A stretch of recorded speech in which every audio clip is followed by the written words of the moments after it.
C'est bien connu, Batman a beau aimer patrouiller seul, au cours de sa vie, il formera de nouveaux alliés afin de l'accompagner dans ses missions et d'ainsi l'éloigner de sa solitude. Parmi eux, on compte Dick Grayson, Damian Wayne ou encore Tim Drake. Mais ce n'est pas d'un d'entre eux que nous allons parler aujourd'hui. Et si t'as vu le titre de la vidéo, tu sais déjà de qui on va parler. Jason Todd est le second Robin. Il était du moins pendant une courte période dans les années 80. Malheureusement pour lui, il va finir très mal puisque le Joker va l'éliminer d'une manière assez brutale et qui va choquer les gens à cette époque. Cet événement tragique va hanter les pensées de Batman pendant très longtemps. Cependant, si vous vous y connaissez un minimum dans les aventures du Chevalier Noir, et surtout si tu as vu ma dernière vidéo sur Silence, et si c'est pas le cas, je t'invite à aller la voir car on va faire écho à de nombreux événements se passant dans cette histoire. Vous n'êtes donc pas sans savoir que Jason Todd est de retour aujourd'hui sous le costume de Red Hood. Dans cette vidéo, nous n'allons pas parler des exploits actuels de Red Hood, mais plutôt de la manière dont il est revenu à la vie et de ses nouvelles motivations. Du moins de la version originale, car après l'événement Flashpoint, sa résurrection s'est déroulée autrement, de manière plus brève et expéditive. Bref, avant de démarrer la vidéo, je te laisse t'abonner à la chaîne si ce n'est pas encore fait, ainsi que mettre un pouce bleu pour me soutenir. Et d'ailleurs, tu peux aussi me rejoindre sur X ou Instagram pour ne rien louper sur mon actualité. Et j'en profite également pour présenter mon partenaire du jour, Gamsgo. En fait, c'est simple, si vous en avez plein le cul de payer vos sites de streaming préférés à un prix exorbitant, et ben Gamsgo, c'est la solution. Et je vous rassure tout de suite, tout est légal. En faisant quelques recherches sur internet et notamment sur Trustpilot, on peut rapidement voir que c'est un service fiable via le nombre important d'avis positifs s'y trouvant. Pour faire simple, Gamsgo achète de nombreux comptes aux plateformes de streaming et les revend à nous autres utilisateurs. La seule différence près avec ce qu'on fait d'habitude, c'est que ce compte, eh ben, il est partagé. On n'est pas le seul propriétaire, mais il y a 5 propriétaires en tout du compte. Et c'est ainsi la raison pour laquelle vous payez moins lorsque vous vous abonnez. Partager un compte, et surtout de nos jours, c'est plutôt risqué, je vous l'accorde. Mais ne vous inquiétez pas car Gamsgo a un service client irréprochable et en plus de ça, ils ont établi une sorte de règlement où quiconque enfreint n'importe quelle règle aura droit à une sanction. Sur le site, vous avez droit à de nombreuses plateformes telles que Netflix, Disney+, Amazon Prime ou encore Spotify si vous souhaitez écouter votre musique moins chère. Pour vous, j'ai essayé le compte et ça marche bel et bien. On reçoit le mot de passe et un nom d'utilisateur et on n'a plus qu'à le rentrer sur Netflix ou sur n'importe quelle autre plateforme pour y accéder. En plus, c'est sans publicité et c'est en Ultra HD. Avant, je payais 15 € par mois Netflix, et depuis que j'ai découvert Gamsgo, je paye seulement 10 € tous les 3 mois, ce qui fait une très grosse économie dans le portefeuille. Et si vous voulez encore plus de réduction, car oui c'est possible, vous n'avez qu'à rentrer le code BATMA, BATMA, dans les codes de promotion qui apparaissent lorsque vous faites l'achat. Et pour ce faire, il y a un lien dans la barre de description pour pouvoir y accéder. Merci pour votre attention et merci à Gamsgo pour le partenariat. Maintenant, générique.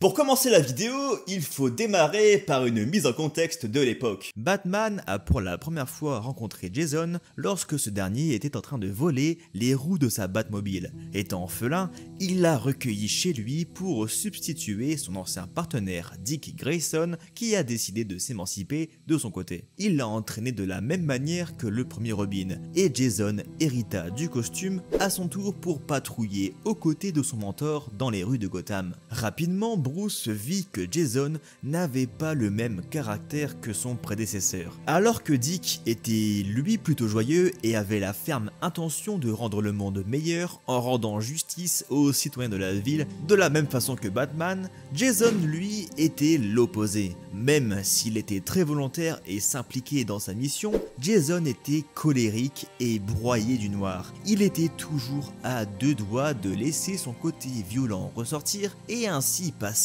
à tabac les criminels. Un jour, il apprit que sa mère biologique était encore en vie et décida de partir à sa rencontre. Jason était imprudent et n'écoutait pas les conseils de Batman, et ce qui devait arriver arriva. Le moment de joie où Jason rencontra sa mère se transforma en moment de terreur lorsqu'il comprit que le Joker était derrière tout ça. Jason fut tabassé à coups de pied de biche par le pire ennemi du Chevalier Noir, puis laissé pour mort dans un bâtiment pris dans une explosion. Jason n'a pas survécu et une partie de Batman s'est éteinte avec lui. Il repose désormais à Gotham dans un cimetière à l'abri des visiteurs. Son costume, lui, est érigé dans la Batcave et permet à Bruce de ne jamais oublier son erreur et de ne pas la commettre de nouveau. Les années qui suivirent ne furent pas de tout repos. Le chevalier dévoila un nouveau visage, Batman était plus violent avec les criminels et on ressentait qu'il était mal dans sa peau.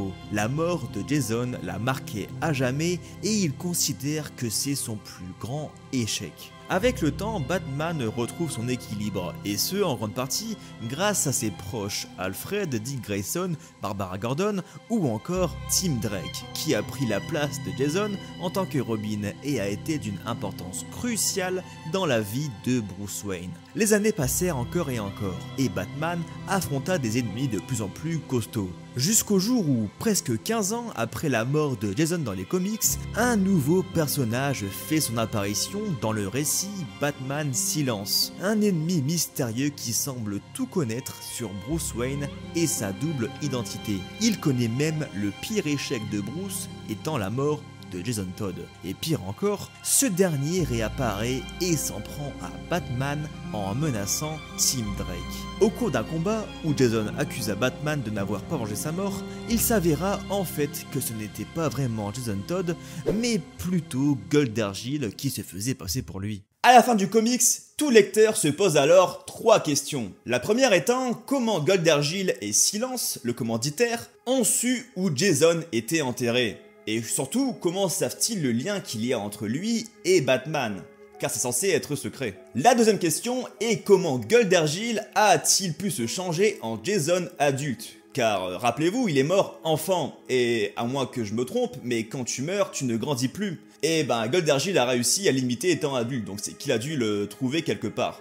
La troisième et dernière question est évidemment, comment Jason a-t-il fait pour ressusciter si c'est bien le cas? Et surtout, où est-il maintenant? Et c'est maintenant que la vidéo démarre véritablement. Voyons voir ce que Jason a fait durant tout ce temps et surtout, comment a-t-il fait pour ressusciter? Tout d'abord, il est nécessaire de débuter par l'événement principal qui a permis la résurrection de Jason Todd, à savoir le bouleversement des univers par Superboy Prime durant l'arc Infinite Crisis. Et bon, clairement, ce n'est pas mon domaine, donc je vais pas trop m'attarder dessus, mais je vais faire un petit point pour que vous sachiez un petit peu de quoi ça parle.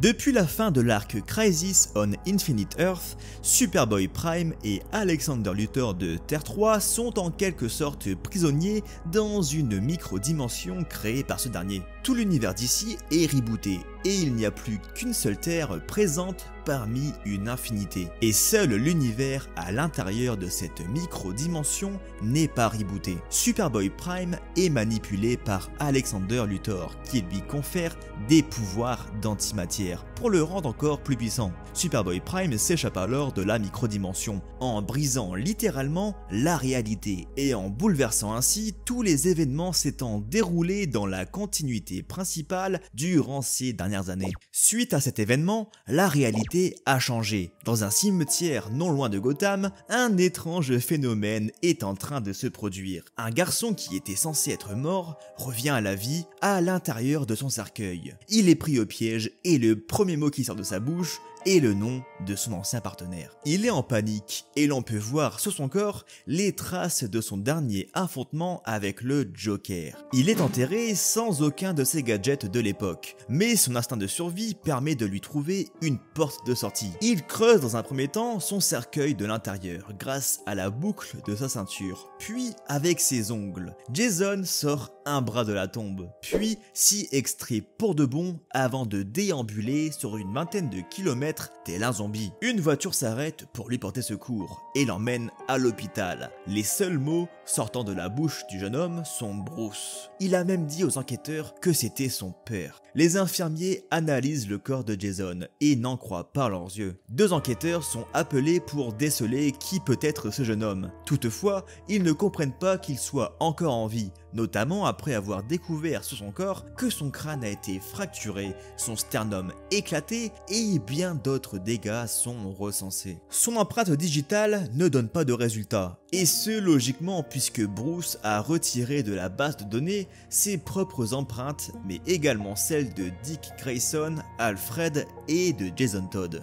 Les policiers ont passé au peigne fin tous les quartiers de Gotham à la recherche d'indices, tandis que dans le cimetière caché, les gardiens ont réalisé que la tombe a été pillée, mais ont préféré ne rien dire et cacher ce qui s'est passé. Bruce n'a jamais été mis au courant, pour la simple et bonne raison que le cercueil possédait des détecteurs qui se déclenchaient seulement si quelqu'un l'ouvrait de l'extérieur, mais pas de l'intérieur. Jason est maintenant dans un état végétatif. Il se trouve pendant plus d'1 an dans une maison de convalescence. Mais un soir, sa volonté surpasse son corps et son instinct surpasse sa pensée. Il fuit le bâtiment et se met à errer dans la ville. Son instinct de survie lui permet de se nourrir et de s'habiller contre le froid. Il va errer comme cela pendant une bonne année et se fera une place auprès des sans-abri. Un soir comme les autres, Jason se repose sur un tas de cartons dans une ruelle. Mais c'était la place d'un autre sans-abri qui se met alors à le tabasser à coups de pied dans le ventre. La douleur que cela occasionne réveille en Jason une autre personne. Ses réflexes du passé refont surface et il élimine avec agilité le SDF qui venait de l'attaquer. Un autre sans-abri n'en croit pas ses yeux.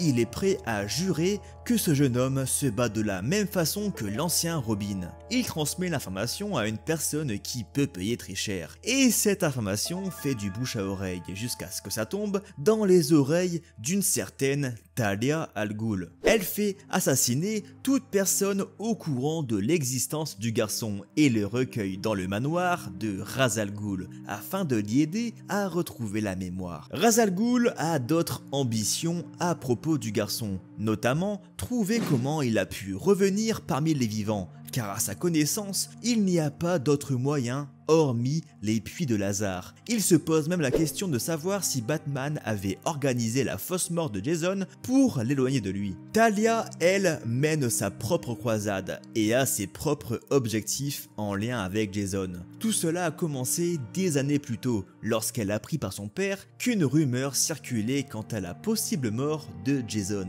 Talia s'inquiétait de l'état de Bruce. En effet, les deux ont eu une aventure ensemble et depuis Talia a quelques sentiments envers l'homme chauve-souris. Elle sut que Bruce ne s'en remettrait jamais et qu'il sombrerait vers une personne qui ne lui ressemblait pas. Cependant, Ra's al Ghul expliqua que Batman est un guerrier et aussi un sociopathe et que tout comme lui, il peut remonter la pente quand ça va mal, car c'est dans sa nature. Il empêcha Talia de prendre contact avec, mais cette dernière n'avait que de pensées pour l'homme qu'elle aimait. Au cours des années, Talia se rendait souvent à Gotham pour savoir ce que devenait Bruce, et comme elle le savait très bien, son état s'empirait. Il devenait de plus en plus violent et prenait de plus en plus de risques au combat. Vient un jour où l'un de ses hommes lui révèle qu'un individu a une piste intéressante quant au possible retour de l'ancien partenaire de Batman. Et en sachant cela, Talia saute sur l'occasion et récupère le garçon. De retour à aujourd'hui dans le manoir de Ra's al Ghul,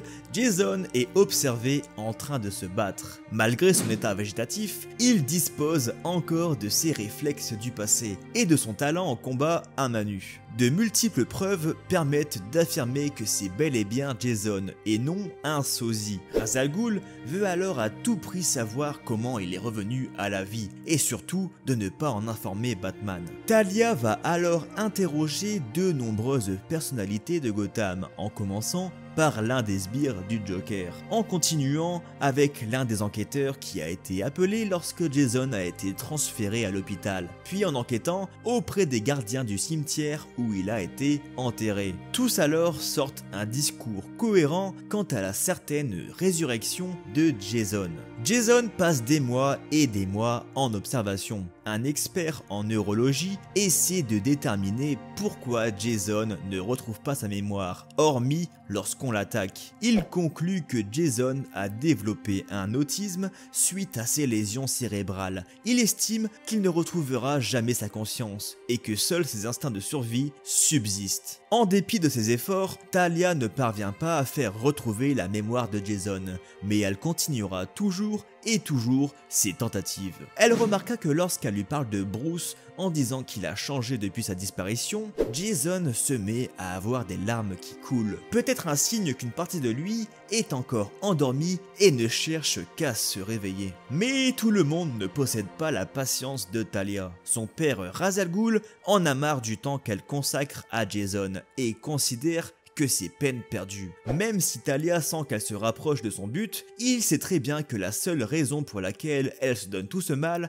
c'est pour l'amour qu'elle éprouve pour Batman. Mais il lui rappelle que Bruce ne l'aimera jamais et qu'en plus, il lui en voudra de lui avoir caché Jason tout ce temps. Il décide donc de l'envoyer autre part dans les jours qui suivent pour se débarrasser de lui chez des personnes qui en prendront soin par respect pour son ennemi Batman. Talia ne le voit pas de cet angle et est déterminée plus que jamais à réaliser l'impossible. Elle accompagne Jason vers l'un des puits de laser de son père pendant que ce dernier s'y baignait et le pousse dedans en espérant que Jason se souvienne de son passé. Suite à ça, elle le sort du puits puis s'échappe du manoir. Les deux courent sur 1 km et Talia le repousse une nouvelle fois à l'eau en lui confiant cette fois-ci un kit de survie. Avant de le quitter, elle l'embrasse et lui dit qu'il n'a pas été vengé. Elle est rattrapée trop tard par son père, qui aurait tué n'importe qui d'autre, aurait commis 1/10 de ce que sa propre fille avait fait. Il lui dit qu'elle est inconsciente de ce qu'elle avait fait et qu'elle avait lâché une malédiction sur le monde. Il la raccompagne au manoir et l'interroge sur le lieu où peut se trouver Jason. Et face au refus de Talia, Ra's al Ghul lui admet que ce qu'elle a fait était une grave erreur car elle ne sait pas ô combien le puits de Lazare est dangereux et peut changer un individu, et ça il le sait très bien car ça fait des siècles qu'il l'utilise et qu'il sait avant tout et plus que quiconque ce qui brûle en son cœur. Jason a réussi à se sortir de l'eau et trouve refuge dans un hôtel. Il ouvre le kit de survie de Talia et est bouleversé lorsqu'il y trouve à l'intérieur un certificat de décès prouvant qu'il était mort. Et surtout, des nombreux journaux attestant que le Joker est toujours en vie, qu'il passe son temps à sortir de prison en faisant de nombreuses victimes et que Batman ne fait que le livrer à la police. Il pète littéralement un plomb et casse tous les objets se trouvant dans sa pièce. Les gérants de l'hôtel débarquent à cause du bruit et eux aussi ont droit à un tabassage digne des plus grands par l'homme qui s'est senti trahi par sa propre famille et qui va tout faire pour se rendre justice par ses propres moyens. Il s'enfuit dans les rues de la ville où il se trouve tout en repensant au fait qu'il n'a pas été vengé et que le Joker n'a pas été puni pour ce qu'il avait fait. Il remarque qu'il est espionné et parvient à semer les individus à ses trousses tout en retirant tous les traceurs GPS qui étaient cachés dans ses vêtements. Ce sont les hommes de Talia qui sont chargés de suivre Jason au pas pour savoir ce qu'il compte faire. L'un des agents confie à Talia qu'il est prêt à se rendre à l'étranger. Dans le kit de survie de Talia, il y avait également de l'argent. Jason en profita pour se créer une nouvelle identité en faussant des papiers et ainsi prendre l'avion incognito vers la ville qui l'a vu naître, Gotham. Jason a un but bien précis. Il crée de toutes pièces un échange d'armes entre des trafiquants et le pingouin et fait parcourir la rumeur de la vente à travers les ruelles mal fréquentées de la ville en sachant pertinemment que ça tombera dans les oreilles du Chevalier Noir. Ce stratagème n'était pas difficile à mettre en place et Jason trouve la Batmobile garée non loin du lieu de l'échange. Il connaît les failles du véhicule et trouve les moyens de parer ses moyens d'autodéfense. Il enfile donc une combinaison spéciale permettant d'être invisible, puis avance lentement, et quand je dis lentement, c'est très lentement, vers le véhicule. Pour ne pas être repéré par le détecteur de mouvement, il doit faire un pas tous les 5 secondes. Il place ensuite une bombe construite par ses soins à un emplacement stratégique pour faire sauter le véhicule sans être un grand connaisseur dans le domaine des explosions. Des heures plus tard, après que Batman ait intercepté l'échange d'armes, il retourne à sa voiture et Jason est à 2 doigts de presser le bouton faisant exploser la bombe. Mais il ne le fait pas et laisse Batman reprendre son véhicule pour retourner dans sa Batcave. Talia le retrouve des jours plus tard et en discutant avec lui, se rend compte que son père avait raison. Il a planifié et organisé l'assassinat de son ancien partenaire. Il se moque des raisons de sa résurrection. Il souhaite juste éliminer Batman de ses propres mains en le regardant droit dans les yeux. Talia se rend compte qu'elle a lâché dans la nature un fléau de plus sur ce monde. Jason demande à Talia si elle compte l'aider dans sa quête et lui demande de lui trouver des professeurs pour développer les techniques qu'il n'avait pas apprises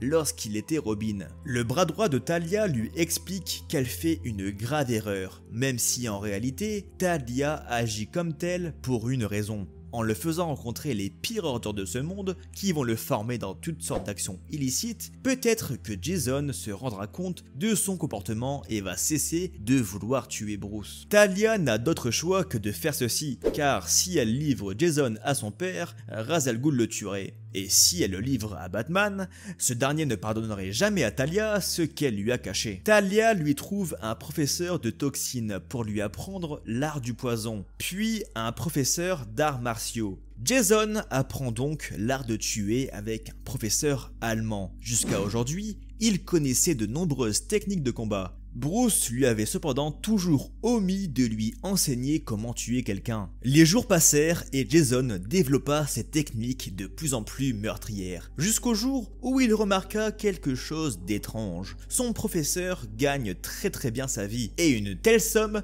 ne peut qu'être perçue autrement que par ses entraînements. Suite à une discussion avec un de ses sbires qui lui met la puce à l'oreille et qui d'ailleurs finit tabassé par son professeur, il n'émet aucun doute sur le fait que son professeur commet des actes illégaux. Jason observe les alentours de sa chambre pendant plusieurs nuits. Il remarque que des camions font des va-et-vient sans cesse dans le camp. Il étudie le positionnement des sbires dans le camp et une nuit, il passe à l'action. Il s'évade de sa chambre et contourne les sbires censés garder l'un des bâtiments. Il constate que les livraisons du camp étaient en fait des enfants asiatiques destinés à devenir des esclaves. Il attend que les enfants soient embarqués, puis détourne un camion et le renverse en travers de la route des trafiquants. Le camion transportant les enfants s'arrête et Jason tire sur les chauffeurs en prenant soin de viser les parties sensibles mais non mortelles. Il contraint le plus apte des deux chauffeurs à conduire les enfants vers une autre destination. Jason s'attire les foudres du professeur qui a appris la mésaventure du camion et emploie sur Jason toutes les nouvelles techniques qu'il lui a enseigné quelques jours plus tôt. Sachant qu'il n'avait aucune chance, Jason avait préalablement empoisonné la boisson qu'il boit tout le temps, et ainsi le tue grâce à ses enseignements sur l'art du poison. Jason brûle le camp, puis retrouve Talia plus tard pour lui raconter tout ça. Talia est satisfaite d'avoir éveillé la conscience de Jason pour la lutte contre le mal, et ce dernier est prêt à poursuivre ses entraînements tout en éliminant ses professeurs avec lesquels il avait appris tant d'autres choses, car chacun d'entre eux était en réalité des criminels. Au fil des années, Jason s'endurcit et devient de plus en plus fort. Je tiens à vous rappeler que tout cela se produit en parallèle des aventures de Batman, et que ce dernier n'est toujours pas au courant que Jason est ressuscité. Et Batman avait pris sous son aile un autre Robin. Talia lui montre les images et Jason ne fait mine de rien. En réalité, il n'arrive pas à croire qu'il se soit fait remplacer et oublier à jamais. Lors d'un autre entraînement avec cette fois-ci un expert des bombes, Jason prend connaissance d'un gang russe qui est recherché par Interpol et toutes les polices du monde et qui souhaite commettre des attentats à Londres en se faisant passer pour des terroristes arabes, dans le but de ne plus porter l'attention vers eux. Après s'être introduit dans les échanges entre son professeur et le gang, il parvient à retirer les bombes placées dans les affaires des citoyens d'origine arabe et à les désamorcer grâce à son apprentissage. Il est tout de même retrouvé par le gang russe qui souhaite lui faire payer son implication dans cette histoire. Mais Jason est surentraîné et élimine un à un les membres du gang qui étaient prêts à lui faire la peau. Alors qu'il était prêt à éliminer le dernier membre du gang, ce dernier tient à lui révéler des informations, comme l'emplacement d'argent liquide ou encore la localisation d'un des hommes les plus recherchés du monde. Mais Jason s'en moque, jusqu'au moment où le mafieux annonce qu'il connaît la position d'un homme en particulier que Jason recherche. Le mafieux lui donne des infos sur le Joker. Jason est au courant d'un coup important organisé par le Joker, grâce à quelques coups de poing supplémentaires et à l'aide de traceurs disposés sur des trafiquants. Il parvient à anticiper le prochain coup du Joker, qui a trouvé un moyen de propager un liquide dans l'eau qui s'enflamme au contact de l'air et qui compte bien l'utiliser dans les réservoirs de Gotham. Il distingue dans les propos du trafiquant une adresse de livraison de ce produit sur le port de Los Angeles. Le Joker et ses hommes se trouvent bel et bien à l'endroit indiqué. Ils ont bouclé la zone et sont prêts à procéder à l'échange, mais un véhicule déboule vers le Joker. Les hommes du Joker mitraillent le véhicule et celui-ci s'arrête à leur niveau. Le Joker a un mauvais pressentiment et s'enfuit.